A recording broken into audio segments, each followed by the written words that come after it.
Hello my YouTube friends, welcome to my YouTube channel the people's doctor. आज की video में हम discuss करने वाले हैं कि एलोवेरा का हमारे हार्ट पे क्या इम्पैक्ट है, लेटेस्ट रिसर्चेस और मेडिकल साइंस इसके बारे में क्या कहती है। वैसे तो इंडियन कल्चर में, चाइनीज़ में, इजिप्शियन एंड ग्रीक कल्चर में हज़ारों सालों से एलोवेरा का यूज़ होता आ रहा है और एलोवेरा के हेल्थ बेनिफिट से हम सभी वाकिफ़ हैं कि एलोवेरा हमारे स्किन के लिए क्या क्या कर सकता है। एंटी एक्ने प्रॉपर्टी होती है, एंटी रिंकलिंग प्रॉपर्टी होती है, एंटी एजिंग प्रॉपर्टी होती है। इसके अलावा एलोवेरा का हमारे क्रोनिक डिसऑर्डर्स में लाइक जॉइंट पेन्स में, ऑस्टियोआर्थराइटिस में या किसी भी तरह की क्रोनिक पेन में बहुत ज़्यादा यूज़फुल है।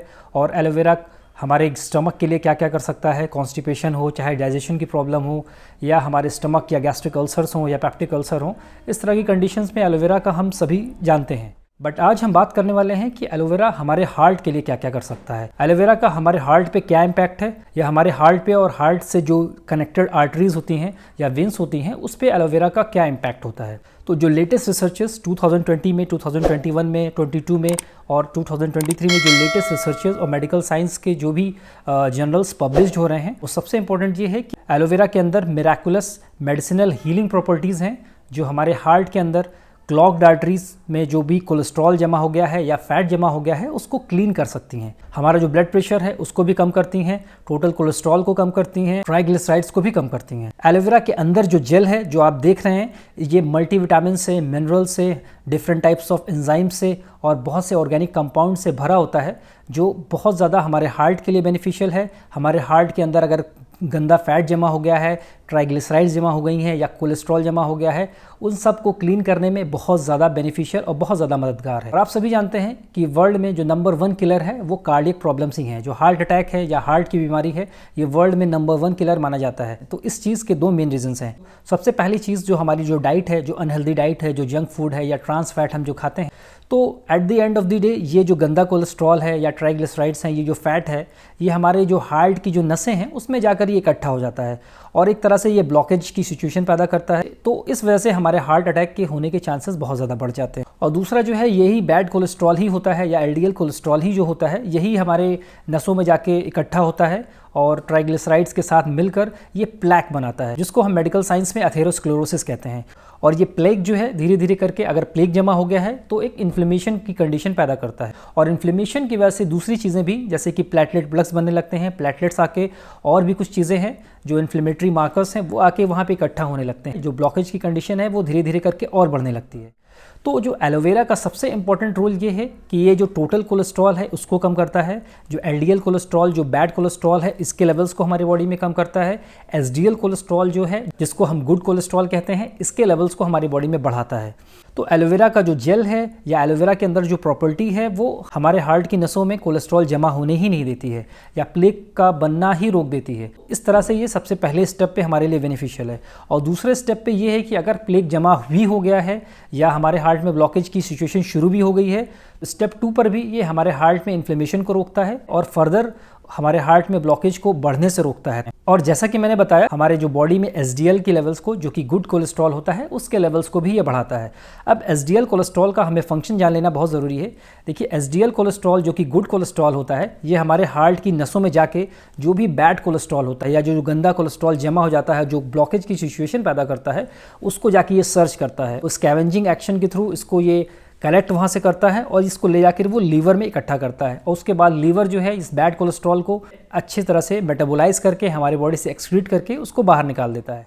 उसके बाद एक बहुत इंपॉर्टेंट चीज़ ये है कि एलोवेरा के अंदर एक कंपाउंड होता है जिसको हम ग्लूकामीन कहते हैं। ग्लूकामीन एक तरह का सॉल्युबल फाइबर है, तो ये हमारे जो टोटल डाइजेशन के प्रोसेस को स्लो कर देता है, या जो भी हम शुगर्स ले रहे हैं या जो भी हम ग्लूकोज ले रहे हैं उसके अब्जॉर्प्शन को भी ये कम कर देता है। इससे क्या होता है कि हमारा जो पैनक्रियाज है उस पर जो स्ट्रेस पड़ रहा है, उस पर जो लोड पड़ रहा है, वो बहुत कम हो जाता है और ओवरऑल हमारी बॉडी की जो सेल्स हैं इंसुलिन से सेंसिटिविटी उनकी बढ़ जाती है और इस तरह से डायबिटीज़ में कंट्रोल करने में भी हमारी मदद मिलती है। हमारे जो ब्लड शुगर लेवल्स हैं, फास्टिंग लेवल्स हो या पीपी लेवल्स हों या HbA1c लेवल्स हों, वो भी कंट्रोल में रहते हैं। हमारी जो आर्टरी के अंदर स्टिफनेस आ जाती है, जैसे कि हमारी एज बढ़ती होती है 40+, 50+ या 60+, तो हमारी जो आर्टरीज़ के अंदर कोलेस्ट्रॉल जमा होने की वजह से, या हमारी यंग एज में भी अगर हमारी डाइट अच्छी नहीं है तो उसके अंदर भी कोलेस्ट्रॉल जमा होने की वजह से हमारी आर्टरीज़ जो स्टिफ हो जाती हैं, उनके अंदर जो स्ट्रेचेबिलिटी है वो कम हो जाती है। और ये हमारे लिए बहुत ही डिसएडवांटेज की बात है, क्योंकि हमारी आर्टरीज जितनी ज़्यादा इलास्टिक होंगी उतना ही ज़्यादा ब्लड हमारी आर्टरीज़ में अच्छे से फ्लो हो सकेगा और फ्यूचर में हमें हार्ट अटैक होने के चांसेस भी कम होते हैं। तो एलोवेरा के अंदर एक कंपाउंड होता है जिसको हम L-आर्जिनिन कहते हैं।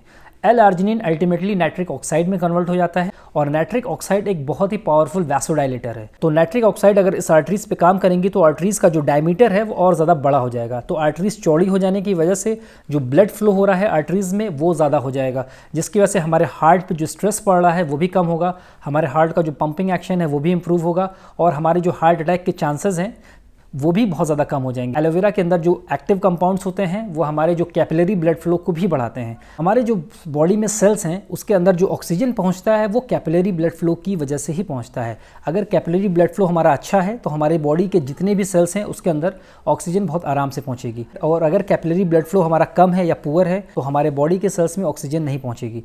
एलोवेरा के अंदर जो प्रॉपर्टी है वो हमारे कैपिलरी ब्लड फ्लो को बढ़ाती है।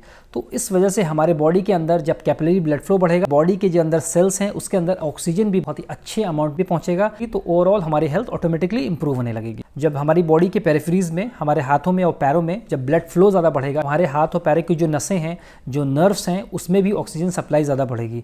तो अगर आपको डायबिटिक न्यूरोपैथी है, आपके हाथ पैर भी सुन्न हो जाते हैं, तो उस सिचुएशन में भी एलोवेरा बहुत ज़्यादा बेनिफिशियल है। अब हम बात करते हैं कि एलोवेरा को हमें यूज़ कैसे करना है। सबसे इंपॉर्टेंट और पहला स्टेप ये है कि जब भी आप एलोवेरा का लीफ आप एक्सट्रैक्ट करें या कट करें, अच्छे से वॉश करना है। जो भी गंदगी या जो भी डर्ट या जो भी धूल या मिट्टी उसमें लगी है उसको अच्छे से रिमूव करना है, उसके बाद ही आपको यूज़ करना है।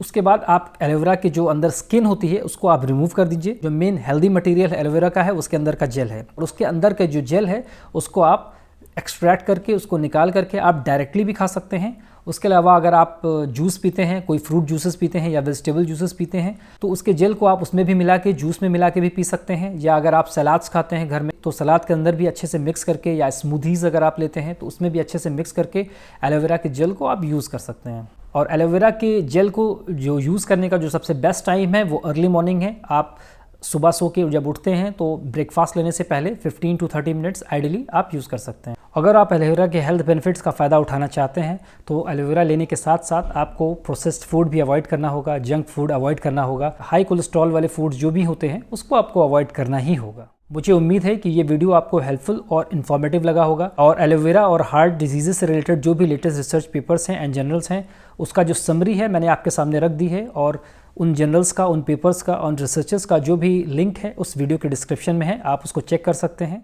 अगर ये वीडियो आपको अच्छा लगा हो तो इसको लाइक कर दीजिए, हमारे चैनल को सब्सक्राइब करिए, और हेल्थ से रिलेटेड जितनी भी अच्छी इन्फॉर्मेशन है, बेनिफिशियल इन्फॉर्मेशन है, उसके लिए हमारे चैनल पर जुड़े रहिए और इस वीडियो को ज़्यादा से ज़्यादा लोगों को शेयर करिए।